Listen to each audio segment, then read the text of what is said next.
দর্শক আসসালামু আলাইকুম। দর্শক আপনাদেরকে প্রীতি ও শুভেচ্ছা জানাচ্ছি নতুন একটি প্রতিবেদনে।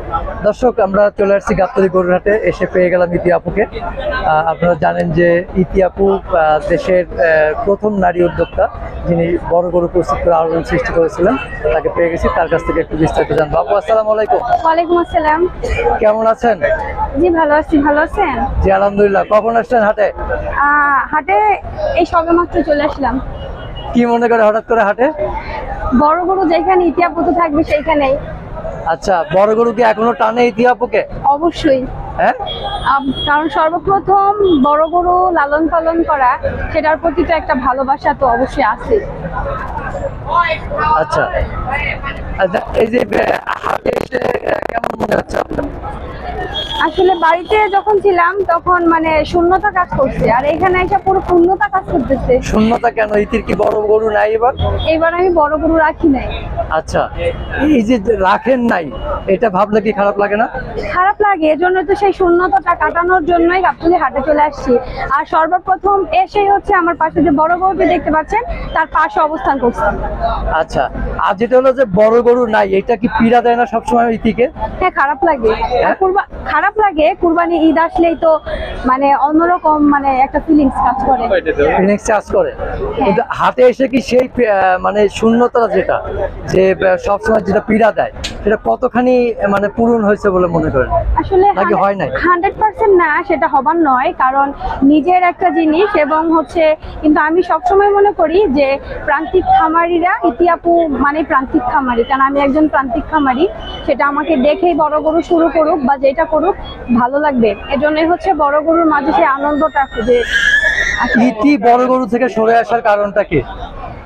বড় গরু থেকে সরে আসা বললে ভুল হবে, কারণ আল্লাহ বাচ্চাটাকে নেক্সট আবার দেখবেন। আপনারা হচ্ছে আবারও কুরবানি ঈদ আসলে একটা জাঁকজমক ভাবে সবাই আমার বাসায় যাবেন, এটা একটা সবচেয়ে বড় আনন্দ, এবং হচ্ছে সামনে আমরা নিয়ে আসবো। আসলে বড় গরু যে ইতি নেই, এটা কিন্তু মানায় না, আমরাও মেনে নিতে পারি না ভাই। সবাই বলতেছে যে আপু আপনি সবাইকে শিখায়, যদি আপনি না করেন তাইলে কি হইলো।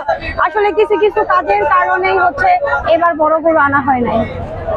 আচ্ছা, এখন কি এই যে আপনার পেছনে বিশাল একটা গরু দেখতেছে, আপনার এই গরুটা দেখে কি স্মৃতিগুলো মনে পড়তেছে কিনা যে আপনি? আমার সর্বপ্রথম রাজা বাবুর কথা মনে হয়েছে। রাজা বাবু? হ্যাঁ, রাজা বাবু কি এরকমই ছিল? রাজা বাবু আরো স্বাস্থ্য ছিল। আরো স্বাস্থ্য ছিল? আচ্ছা আচ্ছা, গাবতলী হাটেই তো রাজা বাবুকে আনা হয়েছিল, এটা হচ্ছে আমাদের মনে নেই, অনেক আগে তো আসলে একটা অভিজ্ঞতা গাবতলী হাটে রাজা বাবুকে নিয়ে। কিন্তু আপনি এবার কিন্তু অনেকেই আমাদের প্রশ্ন করেছে যে ইতি আপুকে গরু দেখান না কেন। আসলে এই প্রশ্নের জবাবে সেই শুভাকাঙ্ক্ষীর উদ্দেশ্যে কি বলার আছে? আমি তাদেরকে বলবো যে আপনারা হচ্ছে আসলে বর্তমানে যে খাবারের যে সবকিছু মিলায় দাম, আমি এমন একটা সময় বড় গরু আবার নিয়ে আসবো যখন কিনা দেখা গেল যে একটা বছর যদি আমার খামারে যদি গরুটা থেকেও যায়, তাতেও আমাকে অত মানে টেনশন ফিল হবে না। সেই সময়টাই আমি নিয়ে আসবো, সেই সময়টার জন্য অপেক্ষা করতেছি। যদি আল্লাহ তাআলা আনে আবার চলে আসবো। প্রান্তিক খামিরা বড় গরু থেকে যে সরে আসতেছে, এর পেছনে মূল কারণটা কি? খাবারের দাম, গরুর দাম নাই। আর শুধু কি খাবারের দাম? আসলে খাবারের দাম সিন্ডিকেট। কি সিন্ডিকেট মনে করেন আপনি? আমি এই যে মনে করতেছি, আমি যদি ছোট একটা ছাগলকে বলি 15 লাখ টাকা, তো তখন তো আমাদের তো যারা হচ্ছে ক্রেতা আছে, ক্রেতাদের হচ্ছে মনে একটা বিভ্রান্তিকর তৈরি করে, তাই না? তখন বিভ্রান্তিকর তৈরি করে। আর বর্তমানে খাবারের যে দাম, আর প্রান্তিক খামারিরা কখনো হচ্ছে এই বড় বড় খামারিদের যে আমি মানে তারা যে লাইনগুলা সেট আপ করে নিছে, এটা প্রান্তিক খামারিরা কখনো পারবে না, সে পর্যন্ত যাবেও না। তার যে আমি ভিডিওটি বেশি বড় করবো না, একটু বলি, আমি একটু উদাহরণ দিয়ে যাই। যখন আপনারা দেখছেন যে এই যে বড় বড় যে গরুর যে মানে যে শোয়াবগুলা হয়েছে, যে মেলাগুলা হয়েছে, এই মেলার মধ্যে একটাও দেখছেন প্রান্তিক খামারির গরু বিক্রি হয়েছে? সেটা অবশ্য ওইরকম চোখে পড়ে নাই। এটাই হচ্ছে আমাদের সবচেয়ে বড় প্রান্তিক খামারিদের ব্যর্থতা। হ্যাঁ, এটাই হচ্ছে আমাদের ব্যর্থতা। কিন্তু এটা চলতে থাকলে কি আসলে প্রান্তিক খামারিরা ভবিষ্যতে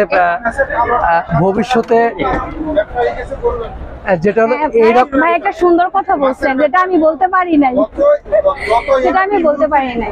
ভাইয়ের কথাটা একটু নেন, ভাইয়ের কথাটা সুন্দর হচ্ছে। আচ্ছা ভাই একটু এই জায়গাটা দাঁড়ান, ভাই একটু এদিকে আসেন, এই জায়গাটা দাঁড়ান। ভাই একটু এদিকে আসেন। কালো টাকার সাথে করার মূল আসেন। বড় লোকটা বেশি নিয়েছে, আমি যে কথা- যারা অবৈধভাবে টাকা ইনকাম করতেছে তারা বেশি নিয়েছে। গরু পালন, মাছ পালন, মুরগি পালন, এই পথে টাকাটা বেশি সাদা করা যায়। সেটা হলে যত ভাইয়া কালো টাকা, আমরা একটা গরু পালছি, এই গরুটা আমি কিনছি 1,55,000 টাকা। এই গরুটা আমি পালছি 3 বছর, এর পেছনে খরচ কত বলেন? আপনারা বলেন কত খরচ হতে পারে? আমাকে বলেন, আমি খামারি, আমি বলি। 4 বছরে 2 লাখ সর্বনিম্ন সর্বনিম্ন, 3 দোকানে 6 লাখ আর 1,55,000 কিনা 7,55,000। আমার আসতে খরচ হয়েছে গরুটা 60,000 টাকা করে, একটা ট্রে কিনে আসছে 8 লাখ টাকা, এর দাম বলে 4 লাখ টাকা। অথচ এই মাপের গরু একটা বড় ফার্মে দাম পাচ্ছে 1.5 কোটি, 1.5 কোটি। এটাই তো আমাদের ব্যর্থতা। 70 লাখ, 80 লাখ। একটা ছাগল বিক্রি হইতেছে 15 লাখ। ভাইয়া আমি এক মিনিট বলি, একটা ছাগল বিক্রি হইতেছে 15 লাখ, যার ওজন নাকি আর শুধু 15 লাখ না, 1 কোটি টাকাও বিক্রি হয়েছে। না বিক্রি হয়েছে, কিন্তু আমি শুধু এটার কথাটাই আমি বলি, সেটার ওজন কত। ছোট একটা আমরা কি 6 মাসের বা 1 বছর একটা বাছুরের ওজনের সমান। আর আমরা যেখানে গরু আর ছাগল দুইটাই কিন্তু অনেক তফাৎ, কিন্তু দেখেন আমরা কিন্তু সেটা পাচ্ছি না। সেটাই ভাই অনেক সুন্দর কথা আগে বলছে। গরু লালন পালন করতো ক্রান্তিক খামারিরা, তারা আসতো এই করোনার কারণে, শুধু এই করোনার কারণে আমাদের শেষ করেছে। আচ্ছা, এখন কি সব বড় লোকদের হাতে এই করোনার কারণে অনলাইনে গরুর ব্যবসার কথা বললে এখন এই ব্যবসাটা চলে গেছে বড় লোকদের হাতে না, কালো বাজারিদের হাতে। কালো টাকা যারা কালো টাকার মালিক তাদের হাতে এই ব্যবসা করে এই ব্যবসাটা শোষা দেখিয়ে তারা বিভিন্ন পর্যায়ে কালো টাকা সাদা করতেছে। আচ্ছা আপনি কি মনে করেন আসলে? ভাষা বলবো, এই ব্যবসাগুলো যারা করতেছে এদের পেছনে তো দুটো লাগানো হোক। ইতিহাপা কি মনে করেন সরকারের কি উচিত?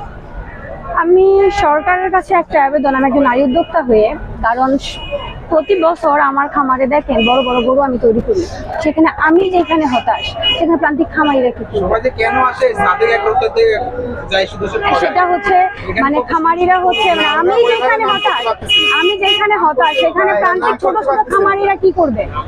ছোট খামারিরা কিছু করতে পারবে না। আমি এর জন্য বলবো, প্রান্তিক খামারিদেরকে যদি টিকে রাখানোর জন্য, যদি প্রান্তিক খামারিদেরকে যদি, কারণ একমাত্র হচ্ছে প্রান্তিক খামারিরাই হচ্ছে বাংলাদেশের যে চাহিদাগুলা তাদের হাত থেকেই পূরণ হয়, তাই না? কারণ আমরা হচ্ছে হাটে মাঠে বাজারে যেখানে না বলেন, যেখানে ঝড় বৃষ্টি হয় সেখানে আমরা আছি, আর তারা তো এসির ভিতরে থাইকা ভাই এটাকে বললে হবে না। এই জন্য আমি সরকারকে বলবো যে আপনি সুন্দর একটা ব্যবস্থা করেন, এবং এই কুরবানি ঈদ আসলে বা ঈদের পরও যে একটা সিন্ডিকেট হয়, এটার জন্য মূল যেন তৎপরতা নেন তিনি, যদি প্রান্তিক খামারিকে এবং দেশ ও জাতিকে বাঁচাতে চাইছে। ঠিক আছে আপু, ভালো থাকবেন। আসসালামু আলাইকুম।